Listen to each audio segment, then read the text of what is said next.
Mr. President, unbanked decisions po. Well, you have to cite the I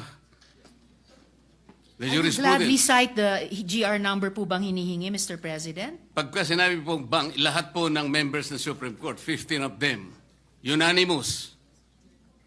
To Kasi po, reiterate what baka I... division lang yan, 5 lang yun. Hindi po No, bank Mr. yun. President, to reiterate what I already said, mga ano po ito, mga reversal ng unanimous Supreme Court decisions. Yes, but I am At sa asking for dalawang qualification, halimbawang Mr. President, binigay ko whether po these are on bank MR. decisions or decisions by a division.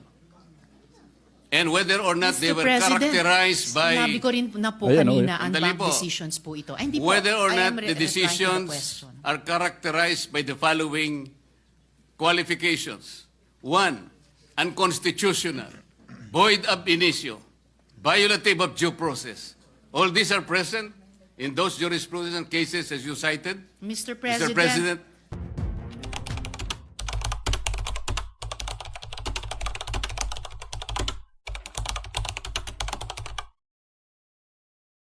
Yun, magandang umaga po mga kababayan at mga mahal po naming taga-subaybay. Gusto niyo ba ng good news? Nanood ba kayo ng ating live mga kababayan? Grabe ano? Siyang ilang oras na tayuan. Pero ang haba nun mga kababayan, 72 years old si Senator Marcoleta.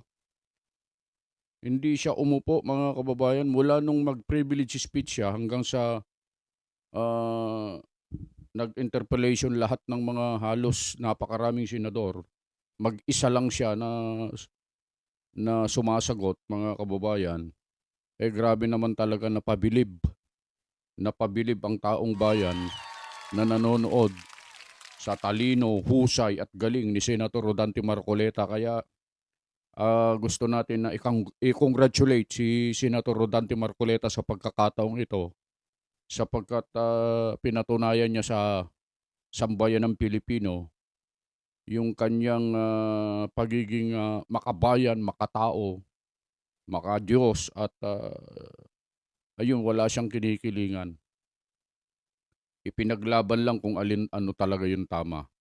At maging doon sa mga senador na bumoto, mga kababayan, na sumang-ayon kay Senator Marcoleta, alamat po sa inyong lahat mga idol, mga sir.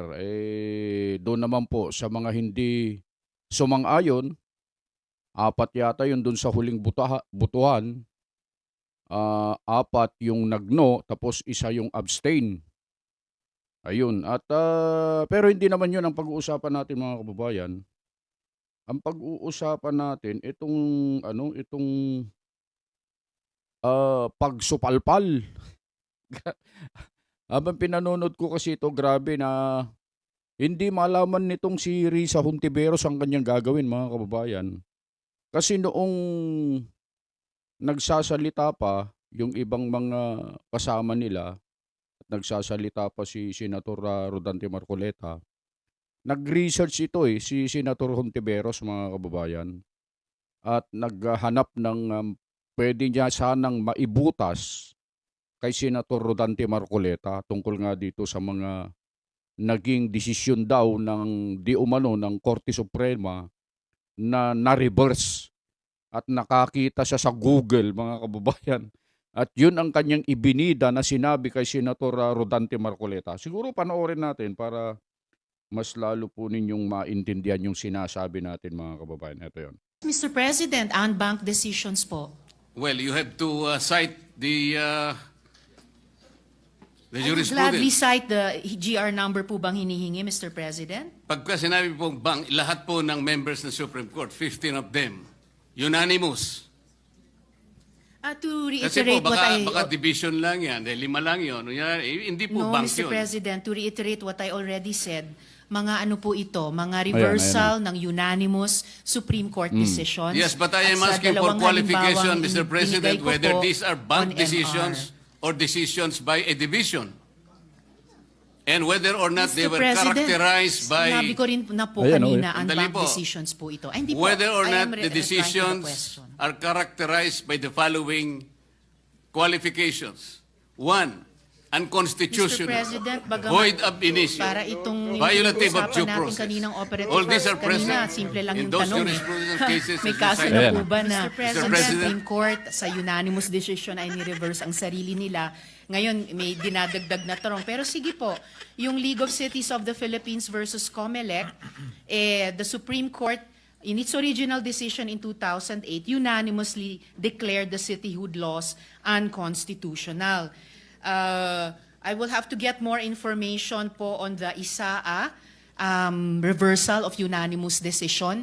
Pero malinaw na mga sagot na po ito dun sa original na tanong. So the original assertion na hindi po natin alam kung na-reverse na ng Supreme Court ang sarili nila sa original na unanimous decision has fallen by the wayside. Kasi the Supreme Court, as I said already earlier, has reversed a unanimous decision en banc in a lot of instances before. Yun lamang naman po, Mr. President. Noted and entered Salamat into po. the records. Majority Floor Leader.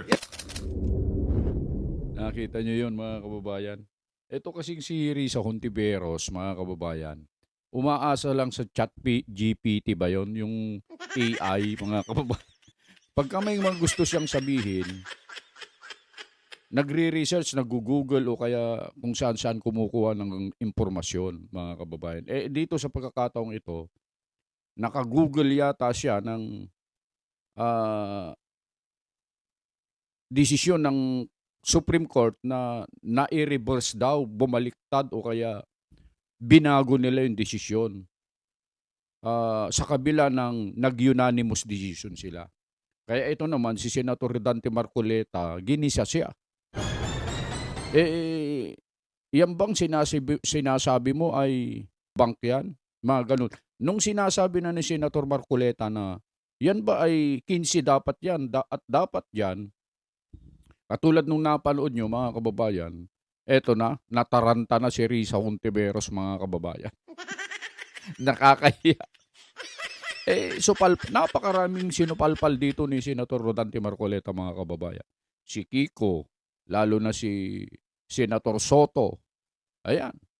Si Ping Lacson, ayan. Yan ang mga magkakasama, mga kababayan. Pero ito pa ang isa, mga kababayan.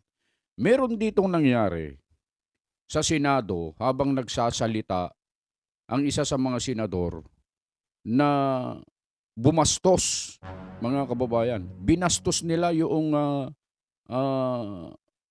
Senate plenary session, mga kababayan. Sa loob mismo ng Senado.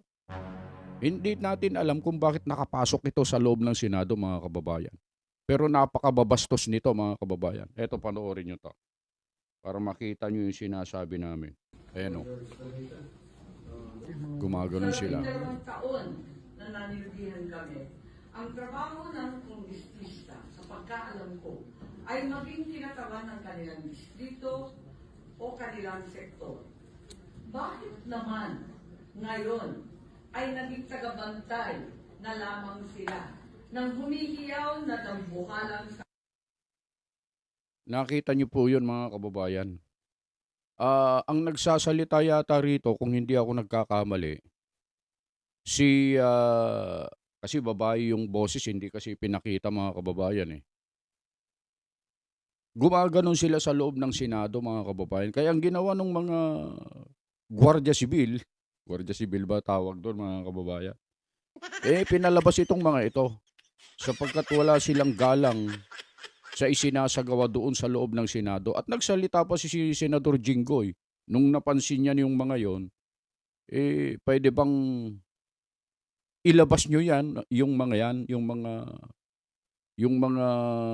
narinig niya kasi at nakita.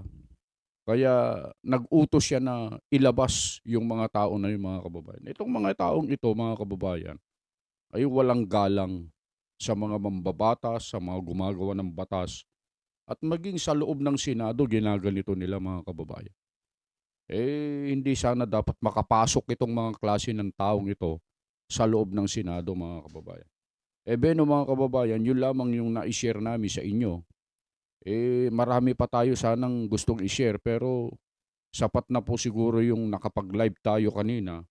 Medyo ito lang kasi ang napansin ko kanina, yung panahon na ni Senator Hontiveros na hanggang ngayon ay umiiyak pa yata, mga kababayan, kasi baka naglulupasay na po itong mga ito, good luck sa kanila. Pero congratulations sa lahat naman po ng mga senador. Salamat po sa inyong lahat mga kababayan. Salamat po sa inyong lahat mga sir, mga ma'am, lalo na yung mga bumoto ng tungkol dun sa motion ni Senator Marcoleta, sinuportahan nila. Thank you po sa inyong lahat. Yun lang at muli po ang inyong lingkod Just Vlog.